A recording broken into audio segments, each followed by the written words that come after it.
Hi hello welcome to our channel. నేను మిశ్రీ. ఈరోజు మనం చెప్పుకోబోయే కథ లీలావతి పార్ట్ 34. ఇక కథలోకి వెళ్ళిపోదాం. లిల్లీ మా చందు అరుపులు. ఏంట్రా అని నిద్రమొహం వేసుకుని బయటికి వచ్చి అడిగాను. మా మమ్మీ వచ్చి నా తల మీద ఒక్కటిచ్చింది. ఏడుపు మొహం పెట్టుకొని చూశాను. అన్నయ్యని పట్టుకుని రా ఏంటి అని ఉరిమి చూసింది మా మమ్మీ. అప్పా అని ఏడుపు మొహం పెట్టుకుని మా అప్ప గదిలోకి వెళ్ళాను. నా డార్లింగ్ డాటర్ ఏంటి డల్గా ఉంది అని అడిగారు అప్ప. నేను మా అప్ప పక్కన కూర్చుని భుజం మీద వాలిపోయాను. అందుకే మీ ఆవిడకి డివోర్స్ ఇవ్వమని చెప్పాను కదా, ఎందుకు ఇవ్వలేదు అని అడిగాను అప్పతో. ఏమైంది ఇప్పుడు అని నవ్వారు అప్ప. నన్ను కొడుతోందప్ప, ఏడుపు నటిస్తూ చెప్పాను నేను. నా లిల్లీని కొట్టిందా, ఎంత ధైర్యం మమ్మీకి అని డ్రామాటిక్గా అన్నారు అప్ప. అవును అప్ప, తాడో పేడో తేలిపోవాలి ఈరోజు. మా మమ్మీ ఓల్డ్ అయిపోయింది, అందుకే ఇంకొక మమ్మీని తెచ్చుకుందాం ప్లీజ్ అప్ప. ఇప్పుడే మీ పక్కన కరెక్ట్గా సెట్ అవుతుంది, అదంతా మమ్మీ వింటుందని తెలిసే అన్నాను. వావ్ లిల్లీ, మా బంగారంరా, డాడీ అంటే ఎంత ప్రేమరా నీకు. నా బేబీ ఎంత మంచిదో, ఎంత మెచ్యూర్డ్గా ఆలోచిస్తుందో, కొత్త మమ్మీని తెచ్చేసుకుందాంరా అన్నారు అప్ప తెగ ఎక్సైట్ అయిపోతూ. చందు అని అరిచింది మమ్మీ. మమ్మీ మా ఇద్దరి వైపు కాల్చేలా చూస్తూ వచ్చాడు చందు. వీళ్ళిద్దరికి ఇవాళ ఫుడ్ కట్, నోరు ఎక్కువైపోతుంది, బయట తిన్నా ఒప్పుకునేది లేదు అని నన్ను అప్ప అని సీరియస్గా చూసింది మమ్మీ. బాగా అయిందా అన్నట్టు చూశాడు చందు మమ్మల్ని. నేను మా అప్పకి ఐవింగ్ చేశాను. డన్ అన్నట్టు అప్ప చేయి చూపించారు. చందు రా నువ్వు అని చందు చెయ్యి పట్టుకుని లాక్కుపోయాను.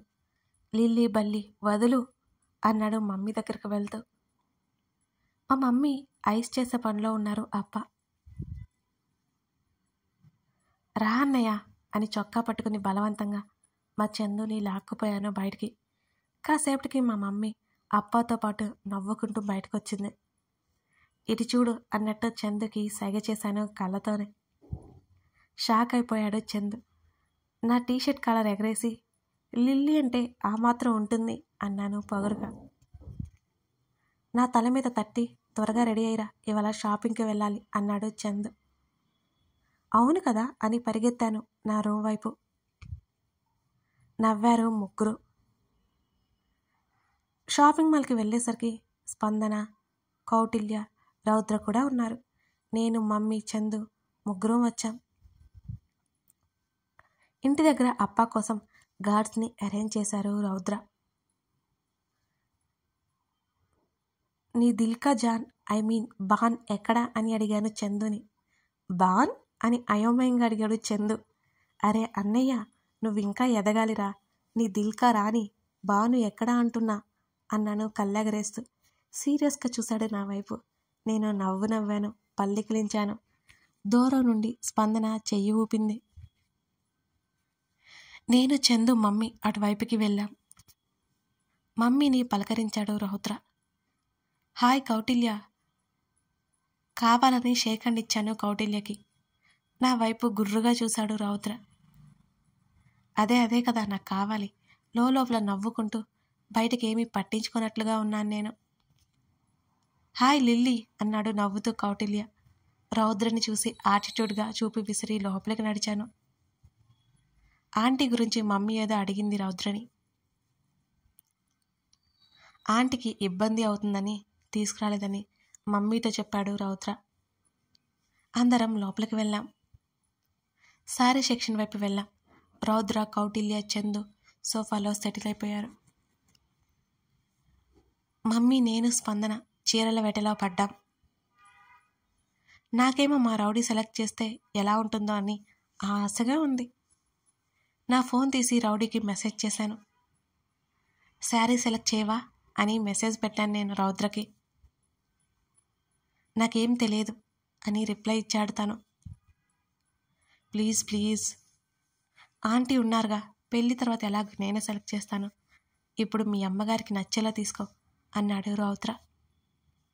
నవ్వుకుని మా రౌడీని తలుచుకుని మురిసిపోయాను నేను ఆ మాటకి. ఇప్పుడు కూడా ఫోన్ ఏంటే, చూసుకో ఏది కావాలి, నచ్చినవి సెలెక్ట్ చేయి, చిన్నగా కసిరింది మా మమ్మీ.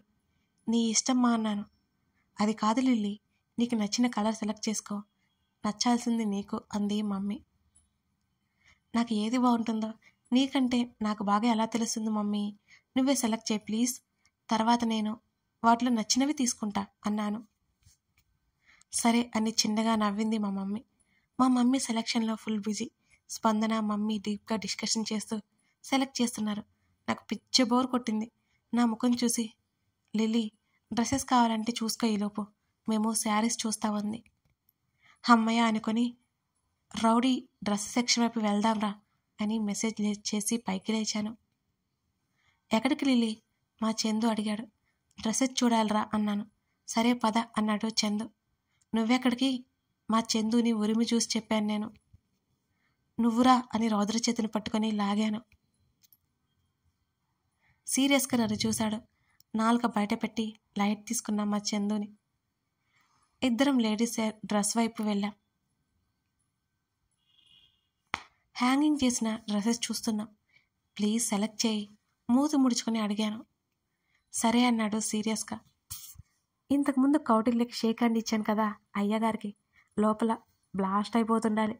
ఇక్కడ బయటపడలేక మౌనంగా ఉన్నాడు. అది సంగతి. నాకు సడన్గా ఒక ఆలోచన వచ్చింది. మూవీస్లో సీరియల్స్లో చూపించినట్టు హీరోయిన్ ట్రయల్ రూమ్లోకి వెళ్ళాక హీరో సైలెంట్గా ఎవరు చూడకుండా లోపలికి వెళ్ళి లాక్ చేస్తాడు. హీరోయిన్ ఇష్టం లేనట్టు ఫోజ్ కొడుతుంది. హీరో అల్లరి చేస్తాడు. హీరోయిన్ ఓవర్ యాక్షన్ కాకపోతే, ఎవరైనా సరే మా అమ్మాయిని కాస్త ఓవర్ చేస్తారనుకో, అల్లరి హస్బెండ్ని ఎవరు కోరుకోరు, కానీ పైకి మాత్రం బెట్టి చూపిస్తారు. ఆ సీన్ మా మధ్య జరిగితే, అబ్బా ఆ ఊహే భలే నచ్చింది నాకు. ఊహల్లో తేలుతూ ఉన్న నన్ను చేతిని పట్టి కదిపాడు రౌద్ర. ఏంటి అని అడిగాను. డ్రెస్ కోపంగా నా చేతిలో పెట్టాడు. పళ్ళన్నీ బయట పెట్టి నవ్వి, నిజానికి డ్రెస్ సంగతి మర్చిపోయాను నేను. ఇక్కడ సేఫేనా ట్రయల్ వేయడం అని అడిగాను. జస్ట్ చూసుకునిరా, ట్రయల్ వేయొద్దు, సేఫ్ అవునో కాదో తర్వాత సంగతి అని అన్నాడు రౌద్ర. ఇక్కడ ఉండవా, నాకు భయం వేస్తుంది అన్నాను నేను. పద అని ట్రయల్ రూమ్ దగ్గరికి తీసుకువెళ్ళాడు. నేను లోపలికి వెళ్ళి తలుపు బయట తలపెట్టి చుట్టూ చూసి తన చేతిని పట్టుకొని లోపలికి లాగాను. వెంటనే వచ్చేశాడు. డోర్ లాక్ అయిపోయింది. నేను అలా చేస్తాను అని ఊహించలేదనుకుంటా. మొదట ఆశ్చర్యపోయాడు, వెంటనే నార్మల్ అయ్యాడు. సీరియస్గా చూశాడు నన్ను. వెంటనే తనకి ఆపోజిట్ తిరిగిపోయాను నేను. ఎదురుగా కనిపిస్తున్న మిర్రర్లో నుంచి చూశాను తనని. నా వైపు చూస్తున్నాడు. నేను అలాగే తనని చూశాను. నా నడుము పట్టుకుని వెనక్కి లాక్కున్నాడు. తనకి అతుక్కుపోయాను నేను. నా మెడ మీద ముద్దు పెట్టాడు. గట్టిగా కళ్ళు మూసుకున్నాను. నా టాప్ లోపలికి వెళ్ళాయి తన చేతులు. నా నడుము మీద తన వేళ్ళు ఒత్తుకుపోతున్నాయి. తన చేతుల మీద గట్టిగా అదిమి పట్టాను. నన్ను తన వైపుకి తిప్పుకున్నాడు. పెదవులు అందుకున్నాడు. తన చేతులు నా నడుముని బలంగా పట్టుకున్నాయి. తర్వాత మెడ మీదుగా ముద్దులు పెట్టాడు. రౌడీ ఇక చాలు అన్నాను, తన పనులకు తాళలేకపోతూ. కుదరదు అన్నాడు భుజం మీద బైట్ చేస్తూ. బుద్ధి తక్కువ ఇలా చేశాను, ప్లీజ్ వదులు అన్నాను బ్రతిమాలుతూ. అస్సలు జరగదు. రౌడీ మాటలు రావట్లేదు నాకు. ఉక్కిరి విక్కిరి చేస్తున్నాడు నన్ను. ఏదో ఎక్స్పీరియన్స్ చేద్దామని అనుకున్నాను అంతే, వదులు ప్లీజ్, నా వల్ల కావట్లేదు అన్నాను మెల్లిగా మాటలు వెతుక్కుంటూ. ఇంకోసారి వేషాలు వేశావంటే ఇంకా ముందుకు వెళ్లాల్సి వస్తుంది. పబ్లిక్ ప్లేస్ అని కూడా చూడను. నా భుజం మీద మరో బైట్ చేశాడు. వదిలాడు. చురుక్కుమంది నాకు. కోపంగా చూశాను నేను. ఈ ఎక్స్పీరియన్స్ బాగుంది అని నవ్వాడు. భుజాల మీద చేతులు వేస్తూ. కోపంగా చూసి నెట్టేశాను. తను బయటికి వెళ్ళిపోయాడు. నేను వెళ్ళాను తన వెంటనే. 4 డ్రెస్సు సెలెక్ట్ చేసుకున్నాను. రౌద్రనే సెలెక్ట్ చేశాడులేండి అవి. నేను వెళ్ళేసరికి స్పందన, మమ్మీ నాకు చీరలు చూపించారు. నాకు నచ్చినవి తీసుకున్నాను. స్పందనకు కూడా తీసుకుంది మమ్మీ. తర్వాత గోల్డ్ షాప్కి వెళ్ళాం. రింగ్స్ సెలెక్ట్ చేశాడు రౌద్ర. చందుని బిల్ పే చేయనివ్వలేదు రౌద్ర. అవి ఖచ్చితంగా మేమే తీసుకోవాలి రౌద్ర, చిన్నగా నవ్వుతూ చెప్పింది మమ్మీ. సరే అన్నట్టు తల ఊపాడు.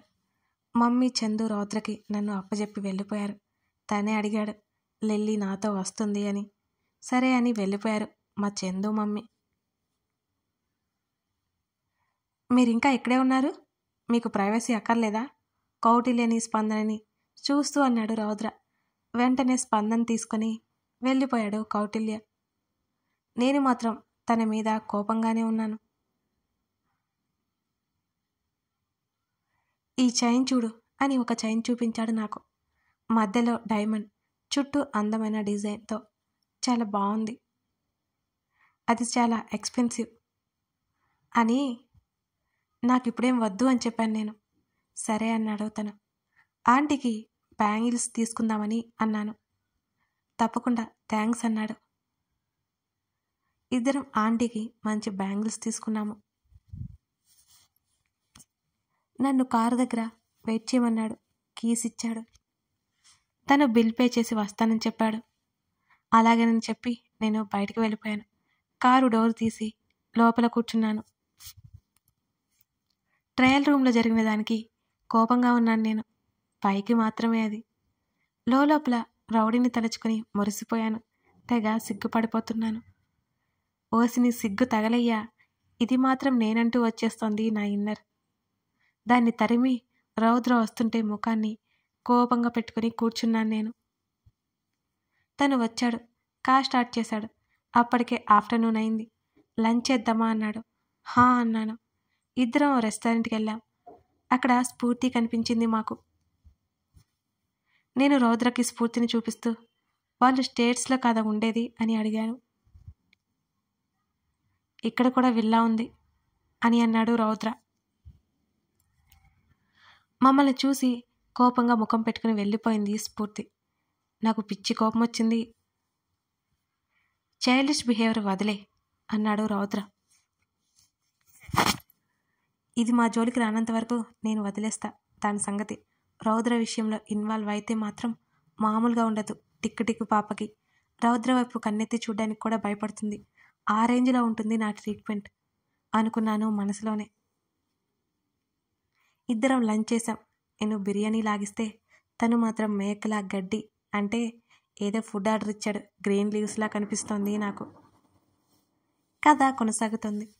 లిల్లీ రౌద్ర పెళ్లి ప్రయాణం మొదలైంది. అంటే ఇంకా పెళ్ళి అవ్వలేదులండి, అవుతుందన్నమాట. కథ ఎలా ఉంది? మీకు నచ్చిందా? లైక్ చేసి కామెంట్ చేయండి. అలాగే మీ స్నేహితులకి షేర్ చేయండి. ఆగండి, మరో మాట. సిరి ఆడియో స్టోరీస్లో వలపు వర్ణం అనే టీనేజ్ లవ్ స్టోరీ ఉంటుందండి. మీకు భలే నచ్చుతుంది. మిస్ అవ్వకుండా చూడండి. Thank you.